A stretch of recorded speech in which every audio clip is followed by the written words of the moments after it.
ಶ್ರೀಯಪತಿಯಾದ ಸರ್ವೇಶ್ವರನ ಅನುಗ್ರಹ ವಿಶೇಷದಿಂದ ಶ್ರೀ ವಿಷ್ಣು ಸಹಸ್ರನಾಮದಲ್ಲಿ ಬರುವಂತಹ ಪ್ರತಿಯೊಂದು ಶ್ರೀನಾಮಕ್ಕೂ ಅರ್ಥವೇನು ಎಂಬುದನ್ನು ನಾವು ಈ ಸಂಚಿಕೆಯಲ್ಲಿ ತಿಳಿದುಕೊಂಡು ಬರುತ್ತಿದ್ದೇವೆ. ಶ್ರೀ ಶಂಕರ ವಾಹಿನಿ ಮೂಲಕವಾಗಿ ಕಾರ್ಯಕ್ರಮವನ್ನು ವೀಕ್ಷಿಸುತ್ತಿರುವಂತಹ ಎಲ್ಲ ಭಕ್ತರಿಗೂ ನಮ್ಮ ಅನೇಕ ಕೋಟಿ ಪ್ರಣಾಮಗಳನ್ನು ಈ ಮೂಲಕ ಸಮರ್ಪಣೆ ಮಾಡುತ್ತೇವೆ.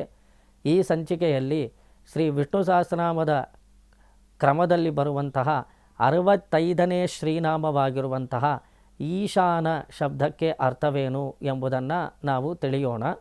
ಶ್ರೀ ಪರಾಶರ ಭಟ್ಟರು ತಮ್ಮ ವಿಷ್ಣು ಸಹಸ್ರನಾಮದ ಭಾಷ್ಯದಲ್ಲಿ ಈಶಾನ ಎಂಬ ಶಬ್ದವನ್ನು ವಿವರಿಸಬೇಕಾದರೆ ಸರ್ವಾವಸ್ಥಾಸು ಸರ್ವೇಷಾಂ ವ್ಯವಸ್ಥಾಪನಶೀಲತಃ ವಸ್ತೂನಾಂ ಭಗವಾನ್ ಸಾಕ್ಷಾತ್ ಈಶಾನ ಪರಿಕೀರ್ತಿತಃ ಎಂದು ವರ್ಣಿಸ್ತಾರೆ. ನೋಡಿ, ಸರ್ವ ವಸ್ತುಗಳನ್ನು ಸೃಷ್ಟಿ ಮಾಡುವಂತಹವನು ಪರಮಾತ್ಮ. ತಾನು ಅದರೊಳಗಡೆ ಅನುಪ್ರವೇಶ ಮಾಡಿ ಅಂತರ್ಯಾಮಿಯಾಗಿ ನೆಲೆಸಿರುವಂಥವನು. ಭಗವಂತನನ್ನು ಸರ್ವವ್ಯಾಪಕ ಎಂದು ನಮಗೆ ಶಾಸ್ತ್ರ ಹೇಳುತ್ತೆ. ಎಲ್ಲ ಕಡೆ ನೆಲೆಸಿರುವಂತಹವನು ಪರಮಾತ್ಮನು. ಎಲ್ಲ ವಸ್ತುವಿನ ಒಳಗಡೆ ಪ್ರವೇಶ ಮಾಡಿ ಅಂತರ್ಯಾಮಿಯಾಗಿ ನೆಲೆಸಿರುವಂಥವನು. ಆದರೆ ಆ ವಸ್ತುವಿಗಿಂತಲೂ ವಿಲಕ್ಷಣನಾದ ಭಗವಂತನನ್ನು ಈಶಾನ ಎಂಬ ಶಬ್ದದ ಮೂಲಕ ವಿಷ್ಣು ಸಹಸ್ರನಾಮ ಕೊಂಡಾಡುತ್ತೆ. ಈಶಾನ ಎಂದರೆ ಎಲ್ಲ ವಸ್ತುವಿಗಿಂತಲೂ ವಿಲಕ್ಷಣನಾದವನು.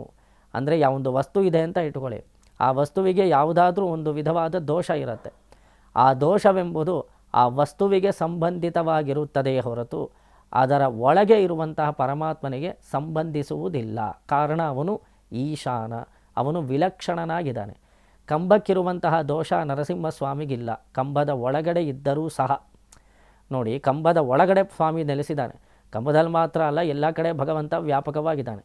ಕಂಬಕ್ಕೆ ಅಂತ ಒಂದು ದೋಷ ಇದ್ದರೆ ಆ ದೋಷವು ಕಂಬಕ್ಕೆ ಸಂಬಂಧಿಸಿದ್ದೇ ಹೊರತು ಕಂಬದಲ್ಲಿ ನೆಲೆಸಿರುವಂತಹ ನರಸಿಂಹಸ್ವಾಮಿಗೆ ಅದು ಸಂಬಂಧವಾಗುವುದಿಲ್ಲ. ಕಾರಣ ಅವನು ಸ್ವರೂಪತಃ ವಿಲಕ್ಷಣನಾದ ಕಾರಣ, ಈ ದೋಷರಹಿತನಾದ ಕಾರಣ ಅವನು ಈಶಾನ ಎಂಬ ಶಬ್ದದ ಮೂಲಕ ಕೊಂಡಾಡಲ್ಪಡುತ್ತಾನೆ ಶ್ರೀ ವಿಷ್ಣು ಸಹಸ್ರನಾಮದಲ್ಲಿ.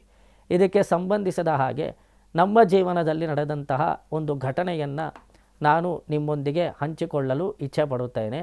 ನಮ್ಮ ದೇವಸ್ಥಾನ ಮಲ್ಲೇಶ್ವರ ಕ್ಷೇತ್ರದಲ್ಲಿರುವಂತಹ ಶ್ರೀ ವೇಣುಗೋಪಾಲಕೃಷ್ಣ ಸ್ವಾಮಿ ದೇವಸ್ಥಾನ. ಇದು 11ನೇ ಅಡ್ಡ ರಸ್ತೆಯಲ್ಲಿದೆ. ಇಲ್ಲಿ ಶ್ರೀ ಕೃಷ್ಣ ಪರಮಾತ್ಮನ ದರ್ಶನ ನೀವು ಮಾಡಬಹುದು. ಇದು 1902ನೇ ಇಸವಿಯಲ್ಲಿ ನಾಲ್ವಡಿ ಕೃಷ್ಣರಾಜ ಒಡೆಯರ ಕಾಲದಲ್ಲಿ ನಿರ್ಮಿಸಲ್ಪಟ್ಟಂತಹ ಅದ್ಭುತವಾದ ದೇವಸ್ಥಾನ. ಇಲ್ಲಿ ನಾವು ನರಸಿಂಹಸ್ವಾಮಿಯನ್ನು, ಶ್ರೀರಾಮಚಂದ್ರನನ್ನು, ಕೃಷ್ಣನನ್ನು ಒಂದೇ ದೇವಸ್ಥಾನದಲ್ಲಿ ದರ್ಶನ ಮಾಡಬಹುದು. ನೋಡಿ, ಪ್ರಣವದಲ್ಲಿ 3 ಅಕ್ಷರಗಳಿದೆ: ಅಕಾರ, ಉಕಾರ, ಮಕಾರ. ಅಕಾರ ಶಬ್ದವಾಚ್ಯನಾದವನು ನರಸಿಂಹಸ್ವಾಮಿ, ಉಕಾರ ಶಬ್ದವಾಚ್ಯನಾದವನು ಶ್ರೀಕೃಷ್ಣ, ಮಕಾರ ಶಬ್ದವಾಚ್ಯನಾದವನು ಶ್ರೀರಾಮಚಂದ್ರ ಎಂದು ನಮಗೆ ತಂತ್ರಶಾಸ್ತ್ರ ಹೇಳುತ್ತೆ. ಈ ಶಾಸ್ತ್ರಕ್ಕೆ ಅನುಸಾರವಾಗಿ 3 ಮೂರ್ತಿಗಳ ದರ್ಶನವನ್ನು ನಾವು ಈ ದೇವಸ್ಥಾನದಲ್ಲಿ ಮಾಡ್ಬೋದು. ಈ ದೇವಸ್ಥಾನದಲ್ಲಿ ಪ್ರತಿ ಸಂವತ್ಸರ ದಶಾವತಾರೋತ್ಸವ ತುಂಬ ವಿಶೇಷವಾಗಿ ನಡೆಯುತ್ತೆ. ಬೆಳಗ್ಗೆ ಕಾರ್ಯಕ್ರಮ ಪ್ರಾರಂಭವಾಗುತ್ತೆ. ಸಾಯಂಕಾಲದವರೆಗೂ ಪರಮಾತ್ಮನಿಗೆ 10 ವಿಧವಾದ ಅಲಂಕಾರಗಳನ್ನು ತೊಡಿಸಲಾಗತ್ತೆ. ದಶಾವತಾರ ರೂಪಿಯಾಗಿ ಪರಮಾತ್ಮ ನಮಗೆ ದರ್ಶನ ಕೊಡ್ತಾನೆ. ಬೆಳಗ್ಗೆ ಮತ್ಸ್ಯಾವತಾರ ಅಲಂಕಾರದಿಂದ ಪ್ರಾರಂಭವಾಗಿ ಮತ್ಸ್ಯಾವತಾರ ಆದ ನಂತರ ಕೂರ್ಮಾವತಾರ, ಮುಂದೆ ವರಾಹ, ನರಸಿಂಹ, ವಾಮನ, ಪರಶುರಾಮ, ಬಲರಾಮ, ಕೃಷ್ಣ, ರಾಮ, ಕಲ್ಕಿ, ಈ 10 ಅವತಾರಗಳನ್ನು ನಾವು ಒಂದೇ ದಿನದಲ್ಲಿ ಪರಮಾತ್ಮನಿಗೆ ಅಲಂಕಾರ ಮಾಡಿ ಅವನನ್ನು ದರ್ಶನ ಮಾಡುವುದು. ತುಂಬ ವಿಶೇಷವಾದ ಉತ್ಸವ ನಡೆಯುತ್ತೆ, ಪ್ರತಿ ಸಂವತ್ಸರ ನಡೆಯುತ್ತೆ. ಒಂದೊಂದು ಅಲಂಕಾರ ಆದ ನಂತರ ಅದಕ್ಕೆ ಉಚಿತವಾದ ಪುರಾಣದಲ್ಲಿ ಬರುವಂತಹ ಪ್ರಸಂಗದ ಪಾರಾಯಣ ಕೂಡ ನಡೆಯುತ್ತೆ. ಇವಾಗ ಮತ್ಸ್ಯಾವತಾರ ಅಲಂಕಾರ ಆಗಬೇಕಾದ್ರೆ ನಾರಾಯಣೀಯಂ ಎಂಬ ಕಾವ್ಯದಿಂದಲೋ ಅಥವಾ ಭಾಗವತದಲ್ಲಿ ಹೇಳಲ್ಪಟ್ಟಿರುವಂತಹ ಮತ್ಸ್ಯಾವತಾರ ವರ್ಣನೆಯ ಪಾರಾಯಣದಿಂದಲೋ ಪರಮಾತ್ಮನ ಸೇವೆ ನಡೆಯುತ್ತೆ. ಮತ್ಸ್ಯಾವತಾರ ಆದ ನಂತರ ಕೂರ್ಮರೂಪಿಯಾದ ಪರಮಾತ್ಮನಿಗೆ ಸಂಬಂಧಿತವಾದ ಸ್ತೋತ್ರಗಳನ್ನೆಲ್ಲ ಹೇಳಲಾಗತ್ತೆ.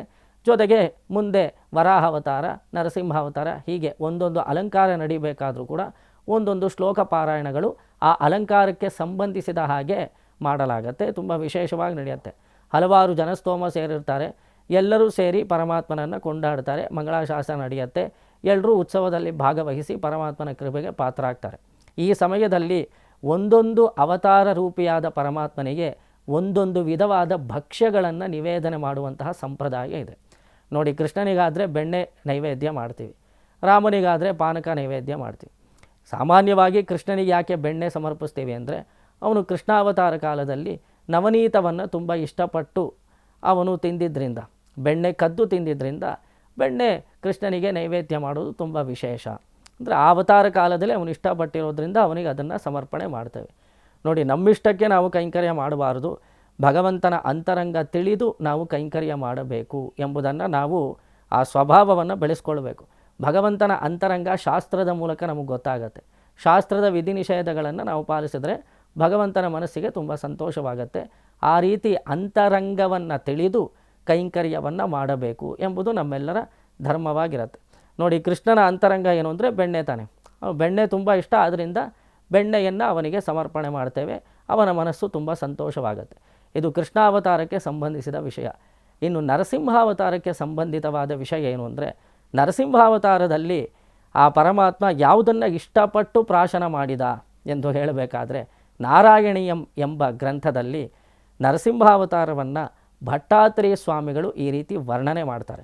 ಭ್ರಾಮ್ಯಂತಂ ದಿತಿಜಾಧಮಂ ಪುನರಪಿ ಪ್ರೋದ್ಗೃಹ್ಯ ದೌರ್ಭ್ಯಾಂ ಜವಾತ್ ದ್ವಾರೇ ತೋರು ಯುಗೆ ನಿಪಾತ್ಯ ನಖರಾನ್ ವ್ಯುತ್ಖ್ಯಾಯ ವಕ್ಷೋ ಭುವಿ ನಿರ್ಬಂಧನ್ ನದಿ ಗರ್ಭ ನಿರ್ಭರಗಲದ್ರಕ್ತಾಂಬು ಬದ್ಧೋತ್ಸವಂ ಪಾಯಂ ಪಾಯ ಮುದೈರಯೋ ಬಹುಜಗತ್ ಸಂಹಾರಿ ಸಿಂಹಾರವಾನ್ ಎಂದು ಭಟ್ಟಾತ್ರೇಯ ಸ್ವಾಮಿಗಳು ನರಸಿಂಹಾವತಾರವನ್ನು ವರ್ಣನೆ ಮಾಡ್ತಾರೆ. ಇದು ಉತ್ಸವ ನಡೀತಾ ಇತ್ತು. ನರಸಿಂಹಾವತಾರದ ಅಲಂಕಾರ ನಡೆಯಬೇಕಾದ್ರೆ ನಾರಾಯಣಿ ಎಂಬಲ್ಲಿ ಹೇಳಲ್ಪಟ್ಟಿರುವಂಥ ಈ ಶ್ಲೋಕವನ್ನು ನಾವು ಪಾರಾಯಣ ಮಾಡುತ್ತಿದ್ದೆವು. ಈ ಶ್ಲೋಕದ ಅರ್ಥ ಏನು ಅಂದರೆ, ಭ್ರಾಮ್ಯಂತಂ ದಿಚಿತಾಧಮಂ, ನರಸಿಂಹ ಸ್ವರೂಪವನ್ನು ಕಂಡಿದ ತಕ್ಷಣ ಹಿರಣ್ಯಕಶಿಪುವಿಗೆ ದಿಗ್ಭ್ರಮೆ ಆಗ್ಬಿಡುತ್ತೆ. ಅವನು ಭ್ರಮಿಸಿಬಿಡ್ತಾನೆ. ಅವನು ಜೀವಿತ ಕಾಲದಲ್ಲಿ ಇಂತಹ ಒಂದು ಅತ್ಯದ್ಭುತವಾದ ಸ್ವರೂಪವನ್ನು ಎಂದೂ ನೋಡಿರಲಿಲ್ಲ.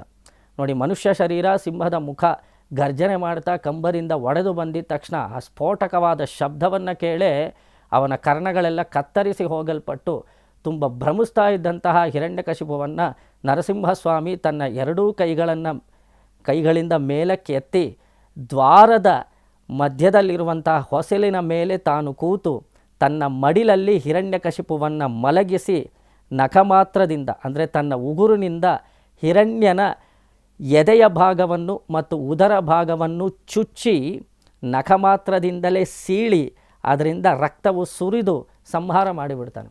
ನೋಡಿ, ಕರಳನ್ನು ಬಗೆಯಬೇಕಾದರೆ ಎದೆಯನ್ನು ರಕ್ತಾಂಬು ಬದ್ಧೋತ್ಸವಂ ಎಂದು ಹೇಳ್ತಾರೆ. ರಕ್ತವು ಚಲ್ಲಾಪಿಲ್ಲಿಯಾಗಿ ಹರಿಯಲು ಪ್ರಾರಂಭವಾಗುತ್ತೆ. ರಕ್ತ ಕೋಡಿಯ ಹರಿಯತ್ತೆ. ಹಿರಣ್ಯನ ದೇಹದಿಂದ ರಕ್ತ ಹರಿಯಬೇಕಾದ್ರೆ ಆ ರಕ್ತವನ್ನು ಬೊಗಸೆಯಾಗಿ ಕೈಯಲ್ಲಿ ಹಿಡಿದು ನರಸಿಂಹಸ್ವಾಮಿ ಗರ್ಜನೆ ಮಾಡುತ್ತಾ, ಸಂಹಾರ ಮೂರ್ತಿಯಾದ ಸಿಂಹಗರ್ಜನೆ ಮಾಡುತ್ತಾ ಆ ಒಂದು ರಕ್ತವನ್ನು ತಾನು ಪಾನ ಮಾಡಿದ ಎಂದು ಆ ನಾರಾಯಣೀಯಂ ಶ್ಲೋಕದಲ್ಲಿ ಬರುತ್ತೆ. ನರಸಿಂಹಸ್ವಾಮಿಗೆ ತುಂಬ ಇಷ್ಟವಾಗಿರೋದು ಹಿರಣ್ಯನ ರಕ್ತ ತಾನೆ, ನೆತ್ತರು ತಾನೆ. ಇನ್ನು ಕೃಷ್ಣಾವತಾರ ಕಾಲದಲ್ಲಿ ಬೆಣ್ಣೆ ಇಷ್ಟ ಎಂದು ಹೇಳಿದ್ದಕ್ಕೆ ನೀವು ಬೆಣ್ಣೆ ನೈವೇದ್ಯ ಮಾಡ್ತೀರಿ.